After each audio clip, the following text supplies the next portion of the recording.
Swanborough cordial can be the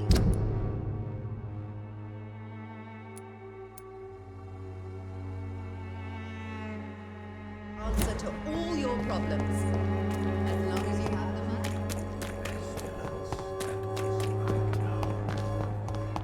When science fails you, this elixir will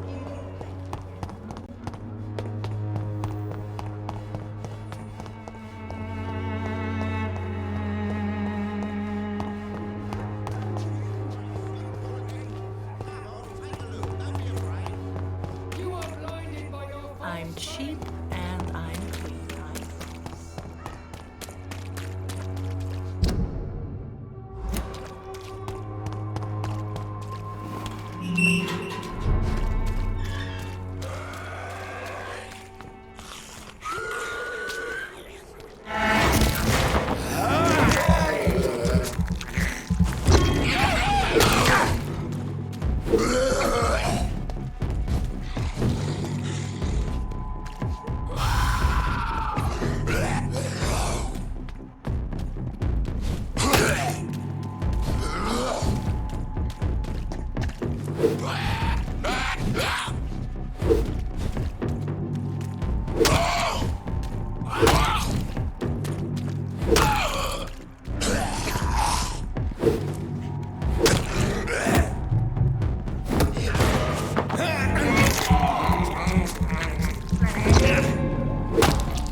Best turn around if I were you. I'll put an end to you! It ain't human! Kill it!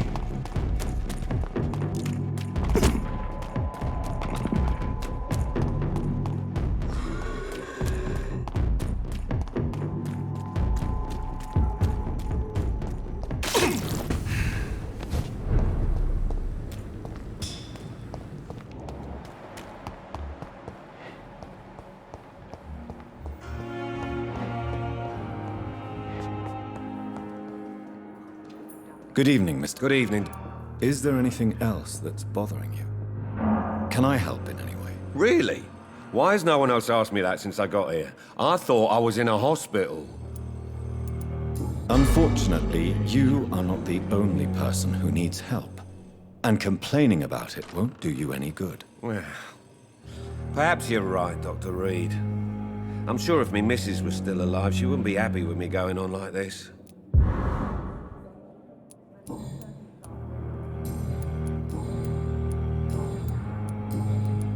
Are you satisfied with your treatment here? Well, it's clear that I've chosen a bad time to be injured.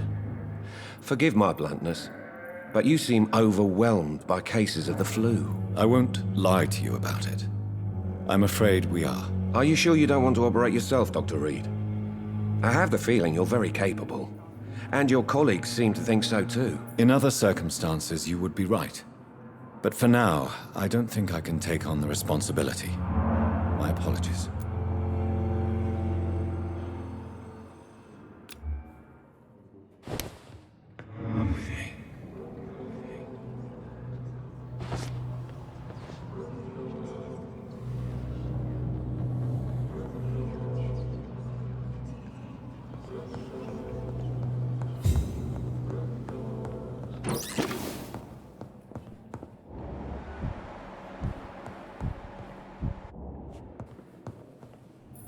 Good evening, sir.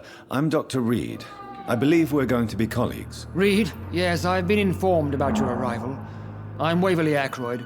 Welcome aboard, I suppose. Does my arrival inconvenience you in some way, Dr. Ackroyd? Let us just say that I don't particularly share Dr. Swans's enthusiasm for hiring you. What we need here are reliable professionals, not overrated dabblers. Do you need my assistance? Don't be ridiculous. I'm capable of dealing with this myself. I've just not taken the time to do so. Then you are lucky that I have taken the time to do so.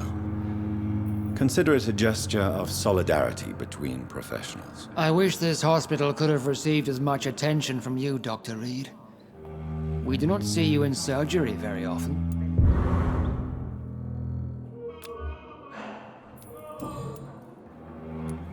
If you have a problem with me, Dr. Ackroyd, please feel free to tell me. Dr. Swansea has imposed your presence on this hospital without asking anyone's advice.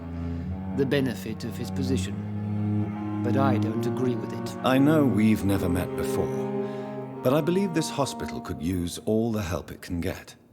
You will agree with that, I'm sure. Oh, but I have heard about you, Dr. Reed. Of course, you can't say the same about me, since I have not wasted my time courting the press.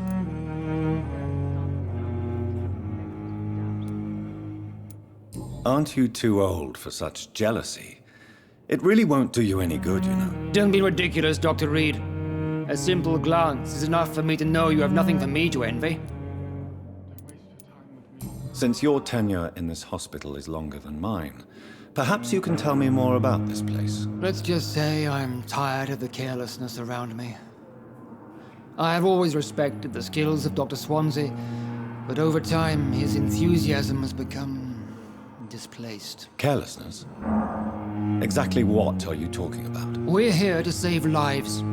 The people who trust us are not volunteering for experimentation. They're here to be healed. I don't intend to run any radical experiments, Doctor. Even if I, as any good practitioner should, express an interest in pushing the boundaries of medical research. Modern medical methods were created through audacity and ego. But there are rules in our line of work, and they're here to protect our patients.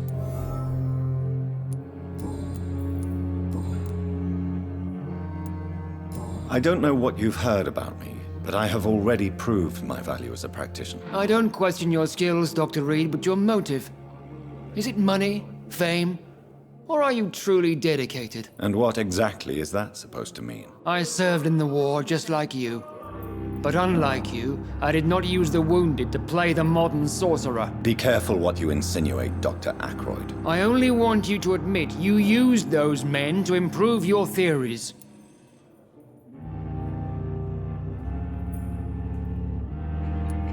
This is ridiculous. My blood transfusion technique saved many lives, and you know it. You see? That is exactly what I hate about people like you. You avoid this kind of accusation instead of facing reality. It seems you have bad memories of your military service. I refuse to see this industrial slaughter as scientific progress.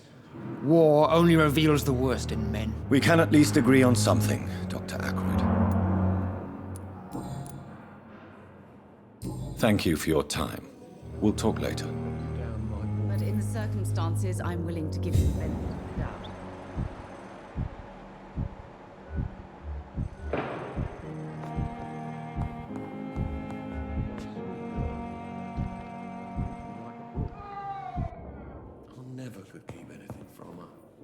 Good evening, Dr. Strickland. And good evening to you, Dr. Reed. Can I be of any help?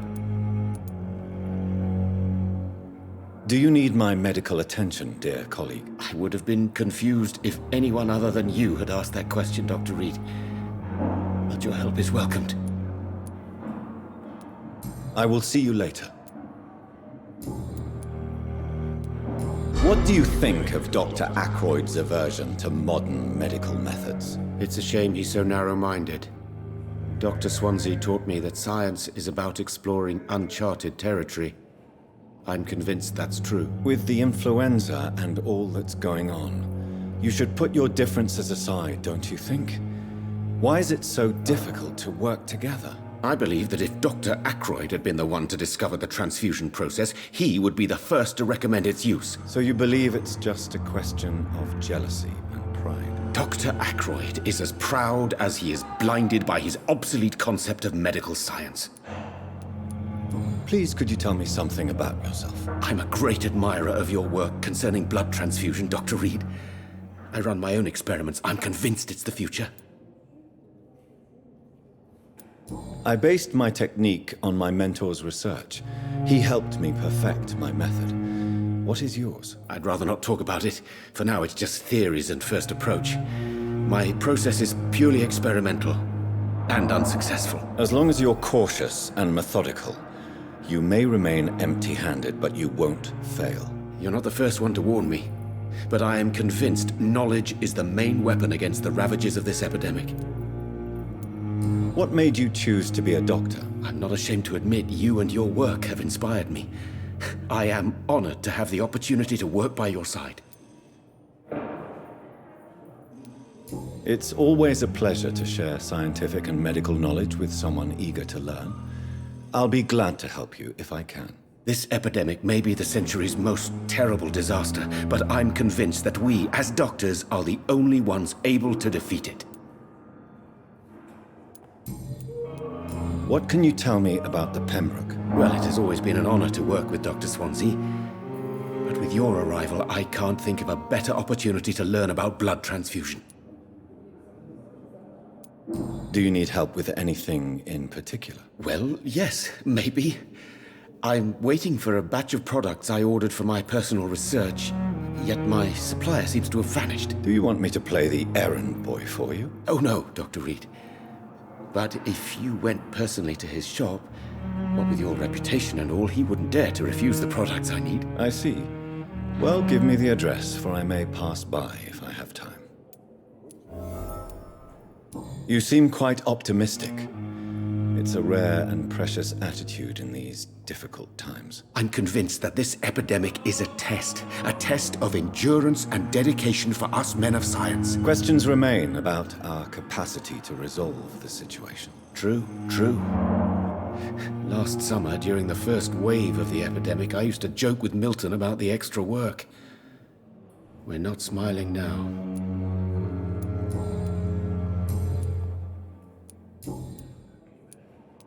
Tell me more about your willingness to experiment with new medical techniques. Harvey Fiddick is a patient suffering from a severe injury that could cripple him if not treated correctly. I'm convinced your blood transfusion technique could help him. What is it you really want? To save him, or to prove your point? Fair question. I want nothing but to save my patient, Dr. Reed. Especially since I know Mr. Fiddick's story. Tell me Mr. Fiddick's story. Our first diagnosis was compromised because Mr. Fiddick lied to us about the real origin of his injury. He first claimed it was an accident. But why would he hide such crucial information from us? Because he is a proud father, ashamed of putting his children at risk because of his own negligence. This personal involvement could also appear to be a lack of impartiality. You must know that a good surgeon must remain neutral. I agree. But that does not excuse Dr. Ackroyd's behavior, a man who did not even take time to converse with his patient. Do you think keeping his distance was a mistake? All I know is that I'm taking care of human beings with desires, hopes, and fears. Not some biological machine comprised of blood, bones, and flesh.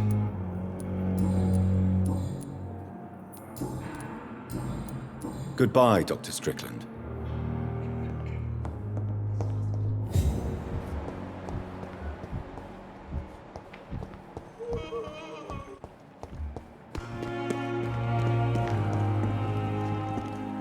Good evening, Dr. Reed. Such a pleasure to see you again. Do you need medical attention? Well, the proximity of the dead is not the most healthy company, even if the quiet can be appreciated. Don't take too many risks with your health, Mr. Chidana. None of us are immune to this disease. And that is a good thing. Death and disease is a constant reminder of our mortality. But you have my thanks, Dr. Reed.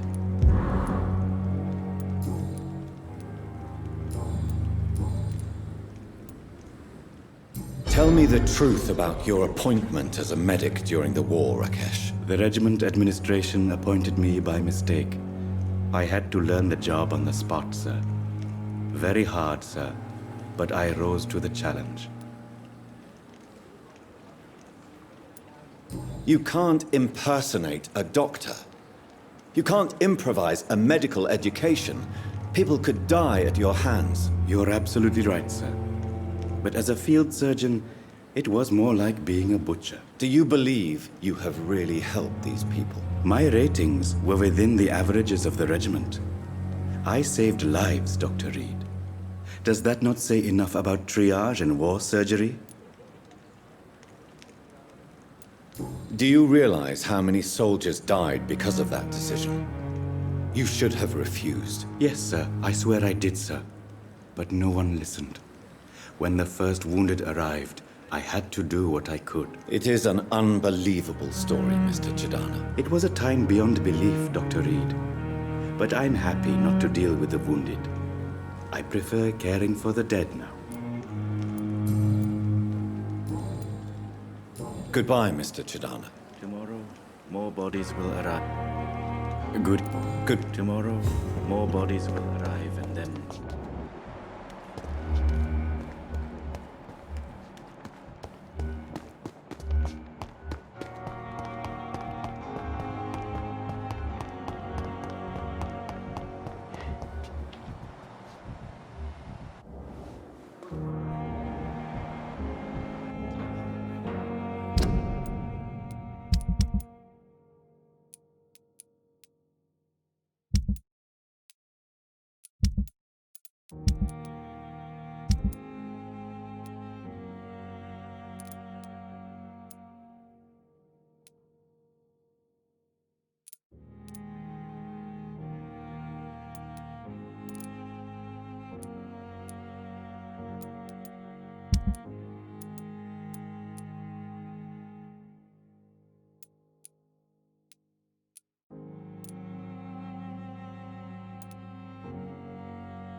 Here again.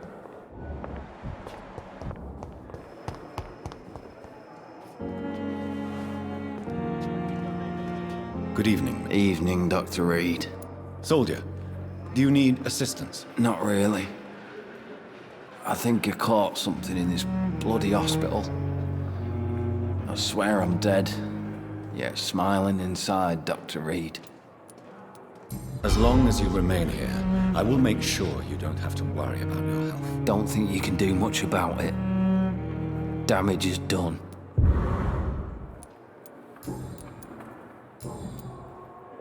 Goodbye for now, Mr. Elwood.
can't believe I'm doing this.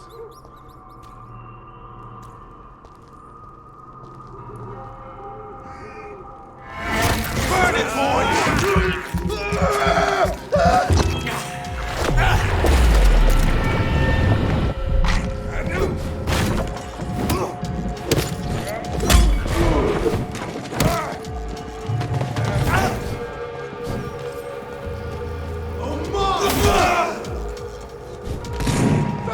fucking beast!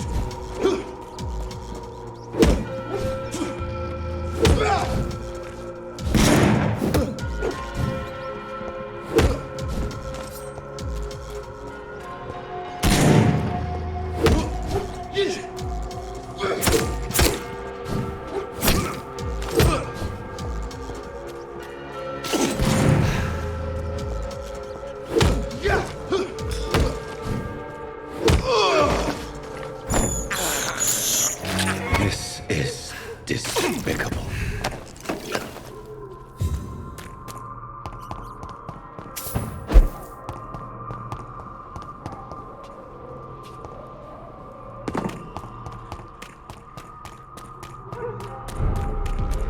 Last warning, sir!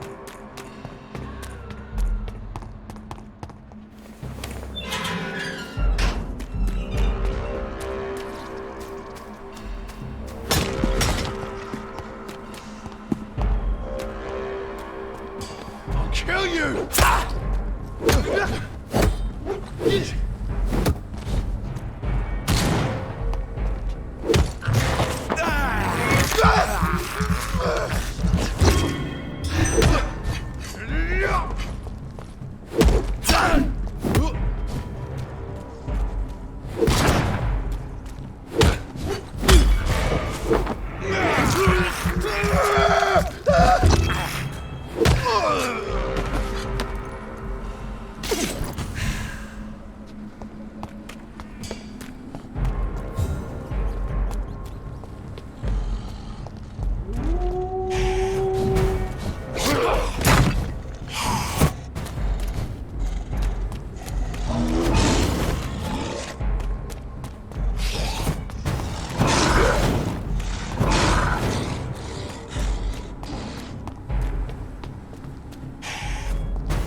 carnage.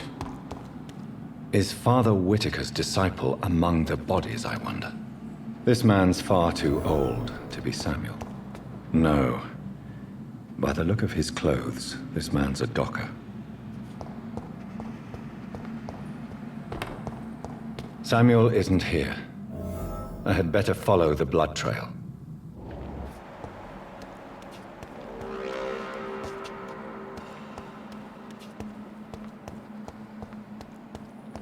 It's locked.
As I feared, Samuel no longer preaches the good word.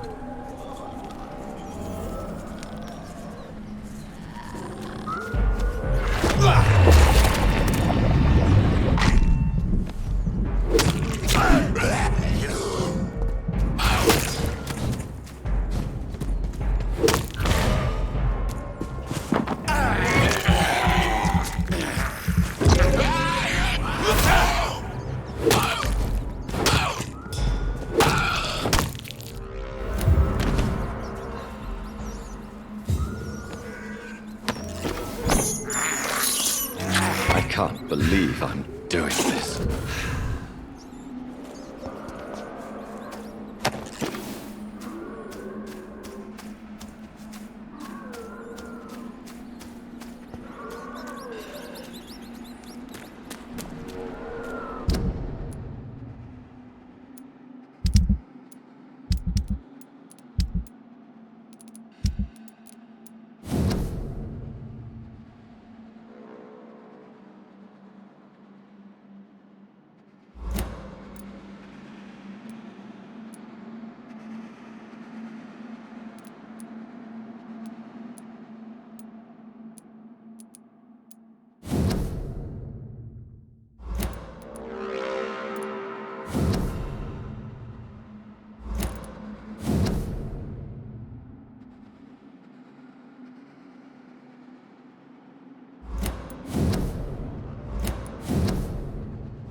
These men, they're a company of professional vampire hunters.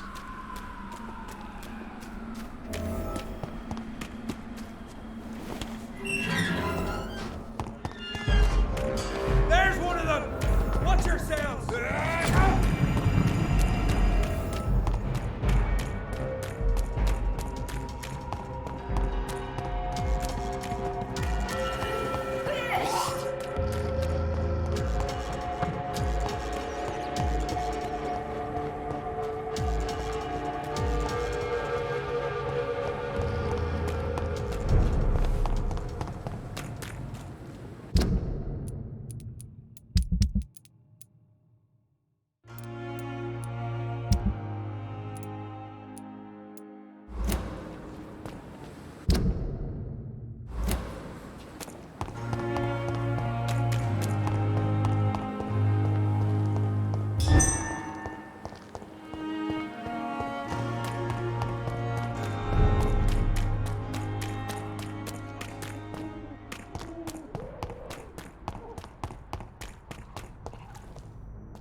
Sorry, sir. No admittance. Get them weapons ready! We found one!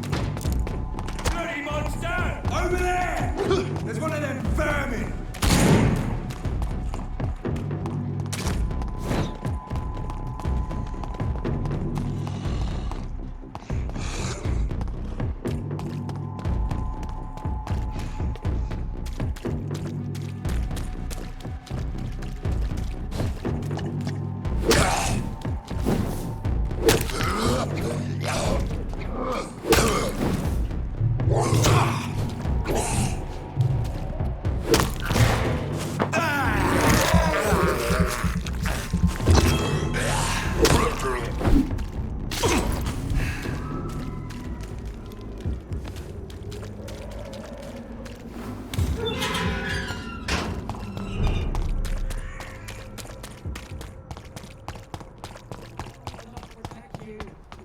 There is no protection against malevolence. Good evening, Mr. Whitaker. It's Father Whitaker, my son. So, are you still lost in your rational delusions? I have found Samuel, your disciple. I am afraid I have bad news. I already expected the worst. He should already have come back. He is dead, isn't he? Yes, he is now. The epidemic took him. Samuel steadily made donations to our cause. He would have rewarded you himself if you'd found me in that awful cemetery. Please accept this money.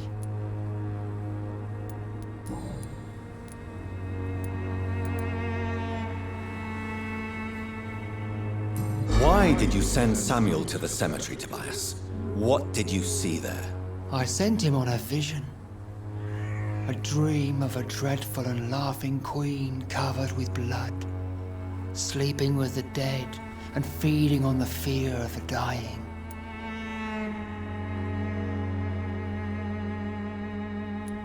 A laughing queen dressed in blood.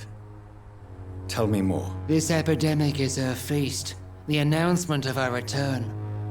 Against her, science is no more than a child's toy. But who is she? She is the mother of harlots and abomination of the earth.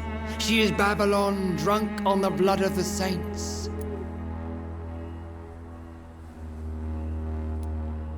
Your disciple, Samuel, stole from the dead in Stonebridge Cemetery. I have proof of his crime and proof of his death. No! Samuel was the best of us. So devoted, so zealous. He gave all he had for the cause. He tirelessly preached the good word. He defiled the dead with his petty thefts.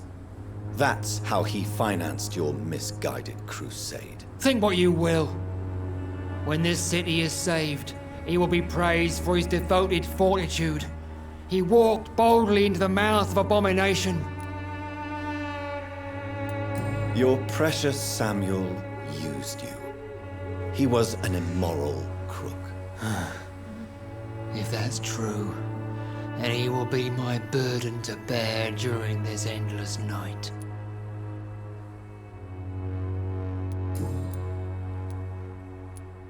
Tobias Whitaker, confess why you burnt those people alive. I have done what no one was ready to do. I will smite the flesh of the unclean to protect the righteous.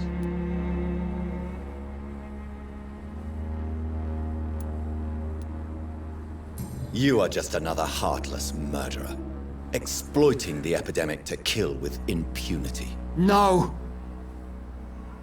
No. The only way to contain the spread is to strike at the source itself. The proliferating sick. You're not the savior of London. You're just a glorified sadist. I take no pleasure in this awful cleansing, Dr. Reed. I am only driven by the thousands of innocents I save each night.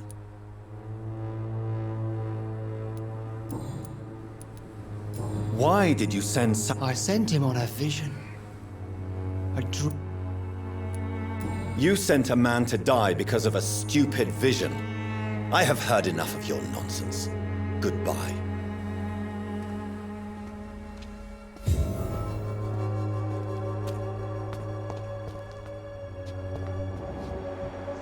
the time will come when you will all be judged